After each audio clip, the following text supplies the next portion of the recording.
Assalamualaikum warahmatullahi wabarakatuh. Bismillahirrahmanirrahim. Ashhadu an la ilaha illallah wa ashhadu anna Muhammadar Rasulullah. Allahumma salli ala sayyidina Muhammad wa ala ali sayyidina Muhammad. Rabbi israh li sadri wa yassir li amri wahlul 'uqdatam min lisani yafqahu qawli. Amin. Bismillahirrahmanirrahim. Salam santun dan salam sayangku untuk seluruh sahabat-sahabatku tercinta, baik yang ada di dalam dan yang ada di luar negeri. Semoga kita selalu dilindungi oleh Allah dengan kesehatan, dengan rezeki yang dicukupi oleh Allah Subhanahu wa ta'ala. Amin ya rabbal alamin. Alhamdulillahirrabbilalamin. Kita melanjutkan dari episode yang lalu dengan judul Hawa Nafsu yang keempat. Di episode yang terdahulu sudah kita kupas tentang singgasana, tentang kerajaan-kerajaan, tentang kekuasaan hawa nafsu kita sendiri selama ini, yang mana keberadaannya, yang mana kewujudannya dapat menghalang-halangi kita menuju kepada Tuhannya. Selagi hawa nafsu ini menjadi penguasa di hati kita, selamanya kita belum berislam. Selamanya kita takkan pernah beribadah di sisi Allah, melainkan beribadah di sisi manusia dan hawa nafsu kita sendiri selama ini lewat pintu li nafsi. Setelah kita mengetahui rahasia-rahasia musuh-musuh kita, marilah kita kuat, marilah kita menyelam di dalam kondisi para nabi, kondisi para rasul, kondisi Kanjeng Nabi Muhammad, kondisi hatinya, bagaimana kondisi hatinya mereka. Bagaimana kondisinya para kekasih Allah ini, bagaimana kondisinya para Habibullah, bagaimana kondisi para habaib di sisi Allah. Jadi habaib di sisi manusia dan di sisi Allah berbeda. Habaib di sisi manusia, ia memandang dohir-dohirianya, memandang syariat-syariat manusianya. Akan tetapi habaib di sisi Allah adalah manusia yang sudah tenggelam di dalam hayatullah, yang sudah di dalam yang sudah tenggelam di dalam Habibullah. Inilah contoh-contoh keadaan hati para nabi dan para rasul, terutama kondisi Kanjeng Nabi Muhammad ketika sedang sholat. Agar apa? Agar kita bisa mencontoh bagaimana keadaan hati Nabi ketika sedang sholat. As-sholatu mi'rajul mu'minin. Jadi sholat itu tempat mi'rajnya orang mukminin, tempat naiknya hati mukminin kepada Tuhannya. Jadi bukan mi'raj, bukan naik ke langit-langit yang di sana. Maksudnya naik langit-langit yang ada di dalam diri setiap jiwa-jiwa manusia. Langit yang di sinilah yang lebih luas daripada langit yang di luar. Coba perhatikan. Lebih luas mana? alam semesta, langit yang maha luas di alam yang kita pandang itu, galaksi-galaksinya yang maha luas tidak ada batasnya, dengan luasnya langit yang ada di dalam hati manusia. Ya, lebih luasan menurut syariat, luasan yang di luar. Menurut manusia, menurut syariat, lebih luas bioskopnya, lebih luas gambar bioskopnya daripada filmnya. Kata orang-orang yang belum bertuhan di hatinya. Akan tetapi sesungguhnya lebih luas filmnya yang ada di proyektor daripada bioskopnya, meskipun bioskopnya layar lebarnya sangat luas. Jadi sesungguhnya alam semesta yang kita lihat di luar diri kita itu kecil, lebih luas yang di dalam diri. Apa? Hayatullah. Bila tidak ada hidup, bila tidak ada hayatullah, apakah yang kita lihat, apakah yang kita pandang, seluas apapun yang kita pandang itu semuanya kecil, bahkan tidak wujud. Kenapa kok dikatakan kecil? Karena sesungguhnya mereka yang kita lihat di luar sana itu tidak wujud, tidak ada, tanpa kewujudan hidup.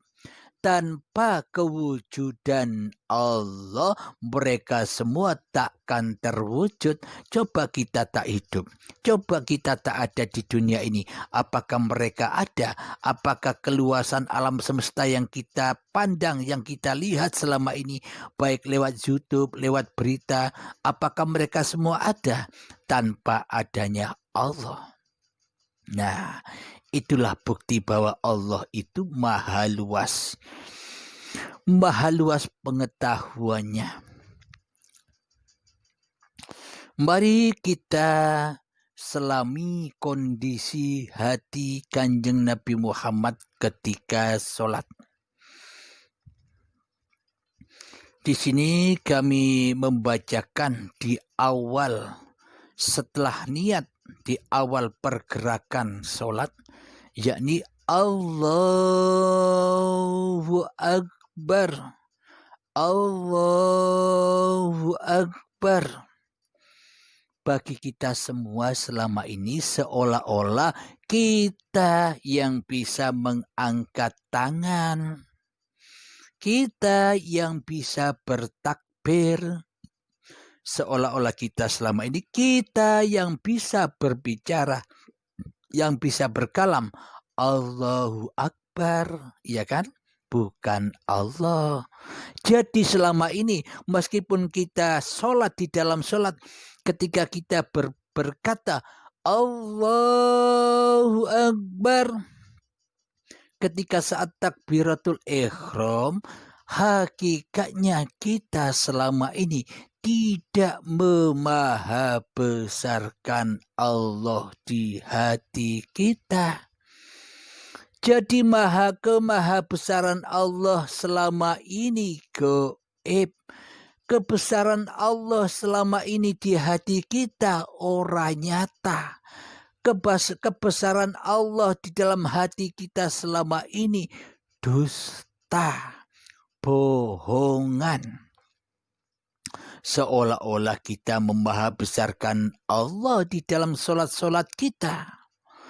Akan tetapi praktek di hati kita sesungguhnya, hakikatnya yang maha besar di dalam hati kita hanyalah hawa nafsu kita sendiri, yang seolah-olah kitalah yang berkuasa bisa mengangkat tangan Allahu Akbar, yang seolah-olah kita yang bisa berkalam Allahu Akbar, dan seolah-olah kitalah yang merasa bisa sholat. Inilah tanda-tandanya bahwa di hati kita meskipun kita sholat, meskipun kita ibadah, selama ini tidak nyembah Allah, tidak memahabesarkan Allah, akan tetapi memahabesarkan hawa nafsu kita sendiri, memahabesarkan iblis dan syaitan saja selama ini. Inilah bukti ketidaksinkronan antara syariat dan hakikatnya. Kalau Kanjeng Nabi Muhammad sallallahu alaihi wasallam, junjungan kita semua pasti sinkron antara syariat dan hakikatnya, antara penyembahannya dan yang disembah, antara yang diabdi dan pengabdinya, sinkron, ahad. Akan tetapi selama ini kita tidak sinkron antara syariat dan hakikatnya. Maka seluruh syariat-syariat kemanusiaan kita selama ini jauh tersesat ke lembah jahanam. Yakni diakuilah semua syariat ini syariatnya manusianya. Semua syariat ini syariat badan-badannya, bukan syariatnya hidup. Karena selama ini kita hanya berfokus pandangan hanya kepada yang dohir-dohir saja. Hanya kepada yang syariat-syariat saja. Selama ini kita luput memandang yang batin. Selama ini kita luput memandang hakikatnya. Bila sholat, bila ibadah tanpa ada hidup, tanpa ada Allah, apakah bisa badan ini sholat dan ibadah? Tanpa Allah badan pun tak ada, apalagi sholat dan ibadah. Dengan adanya Allah lah badan tercipta, dan dengan adanya Allah lah maka syariatullah berlaku atas ciptaan-ciptaannya. Inilah maksud yang dimaksud alam lillah, lillahi ta'ala. Itulah bukti bahwa selama ini kita tidak memahabesarkan Allah di saat takbiratul ihram. Karena yang merasa beribadah, yang merasa bisa sholat, yang merasa bisa mengangkat tangan, yang merasa bisa berkalam, Allahu Akbar, hanyalah diri kita. Dan tidak sesuai dengan ayat yang pernah kita kaji. Muhammad, bukan kamu yang melempar, aku yang melempar. Muhammad, bukan kamu yang membunuh, aku yang membunuh. Muhammad, bukan kamu yang memanah, aku yang memanah. Tidak sesuai dengan ayat itu. Tidak mentauhidkan Allah di dalam hati kita. Kecuali di dalam hati kita mentauhidkan diri manusia kita sendiri. Mentauhidkan hawa nafsu kita sendiri. Maka dari itu tersesatlah syariat-syariat yang kita kerjakan selama ini tidak sesuai dengan yang dituntunkan oleh Kanjeng Nabi Muhammad sallallahu alaihi wasallam. Mohon maaf, ini babakan rohani, babakan hati, babakan keadaan hati Kanjeng Nabi Muhammad sallallahu alaihi wasallam.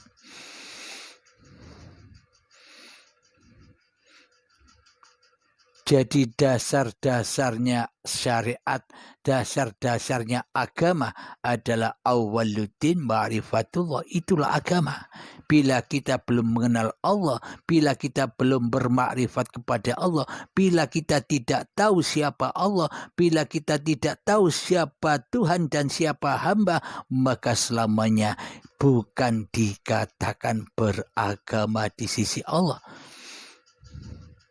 Karena manusia tidak bertuhan selama ini kecuali mentuhankan hawa nafsunya sendiri yang berpenasehatkan iblis dan syaitan yang nyata di hatinya. Siapakah yang nyata di hati kita selama ini? Allah atau diri kita? Nah, diri kita itulah yang selama ini syaitan yang terkutuk. yang selalu menduduki kerajaan atau sifat-sifatnya Allah. Allahnya yang punya sifat ditiadakan, makhluknya, Adamnya yang tak punya sifat apa-apa merasa ngaku jadi Allah, tapi tidak sadar, tapi tidak ia sadari. Maka kesadaran itu akan muncul, maka kesadaran itu akan timbul ketika manusia sudah kembali kepada Adam. Maka sadarlah Adam itu dengan doa-doanya, Rabbana zalamna anfusana فإن لم تغفر لنا وترحمنا لنكونن من الخاسرين ربنا ظلمنا أنفسنا فإن لم تغفر لنا وترحمنا لنكونن من الخاسرين ربنا ظلمنا أنفسنا فإن لم تغفر لنا وترحمنا لنكونن من الخاسرين. Alhamdulillahirrabbilalamin. Itulah doanya Nabi Adam ketika sudah menyadari atas kezalimannya, ketika telah menyadari bahwa dirinya selama ini memakan buah yang terlarang, memakan pohon yang terlarang, yakni pohon hayyun. Merasa dirinya lah yang menjadi Tuhan daripada Allah, merasa dirinya yang paling hidup daripada hayatullah, merasa dirinya lah yang berkuasa daripada kuasa Allah. Maka ketika Adam sudah sadar kembali kepada keadamannya, maka akan menyadari seluruh kesalahannya, seluruh kezalimannya. Ketika manusia belum menyadari itu semua, maka manusia buta akan kesalahannya, maka manusia akan buta akan kezalimannya kepada Tuhannya selama ini. Bila manusia belum ditunjuki oleh Allah kepada jalan rahmatnya. Maka dari itu bagi kita semua, bagi Anda yang sudah menyimak paparan-paparan di sini, tentunya Anda sudah tahu di manakah posisi Anda sebenarnya, di manakah kondisi hati sebenarnya, li nafsi ataukah sudah lillahi ta'ala. Bila sudah bisa lillahi ta'ala, maka bersyukurlah kepada Allah. Akan tetapi bila hati masih li nafsi, bergegas-gegaslah, lekaslah tinggalkan lembah neraka, lekaslah tinggalkan lembah jahanam, lekaslah tinggalkan lembah neraka yang dihuni oleh hawa nafsu, iblis dan setan. Berpindahlah, berhijrahlah sebelum ajal menjemput. Berhijrahlah kepada jalan fisabilillah. Alhamdulillahirrabbilalamin. Untuk kelanjutan menyaksikan kondisi hati Kanjeng Nabi Muhammad di saat sholat, tadi sampai pada takbiratul ihram. Kita lanjutkan di episode yang akan datang. Semoga kita semua selalu dibimbing Allah Subhanahu wa Ta'ala di dalam jalan lurusnya. Amin ya rabbal alamin. Akhiru kalam Rabbana atina fid dunya hasanah wa fil akhirati hasanah wa qina adzabannar. Wa sallallahu ala sayyidina Muhammad wa ala alihi wa sahbihi wasallam. Walhamdulillahi rabbil alamin. Assalamualaikum warahmatullahi wabarakatuh.